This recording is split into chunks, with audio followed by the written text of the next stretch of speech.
Breast feeding అనేది అందరు అమ్మలకు తెలిసిన విషయమే. అండ్ బ్రెస్ట్ ఫీడింగ్ అనేది most natural thing that happens in this world. But still దీని గురించి ఒక 1 వీక్ దీనికి కేటాయించి, దీని గురించి డిస్కషన్స్ చేస్తూ, అవేర్‌నెస్ క్రియేట్ చేస్తూ, ఎందుకు ఇది చేయాలి? ఎందుకంటే బ్రెస్ట్ ఫీడింగ్ అనేది చాలామంది అమ్మలకి ఈజీగా అయిపోదు. చాలామంది వర్క్‌కి వెంటనే జాయిన్ అయిపోతూ ఉంటారు. కొంతమందికి పెయిన్‌ఫుల్‌గా ఉంటది.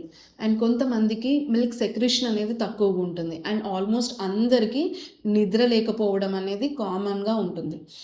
సో, ఇది సింపుల్ అయినా కూడా, ఇది న్యాచురల్ అయినా గూడా దీనికున్న సపోర్ట్ సిస్టమ్స్ న్యాచురల్‌గా లేవు మనకి అవైలబుల్‌గా.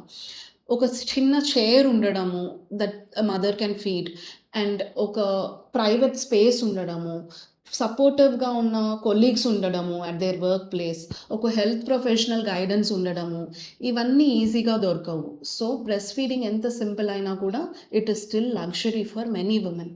సో, ఈ సపోర్ట్ సిస్టమ్స్‌ని క్రియేట్ చేస్తూ ఉంటే మనం అమ్మలను మాత్రమే కాదు, వాళ్ళ పిల్లల్ని గూడా మంచిగా చూసుకున్న వాళ్ళం అవుతాం.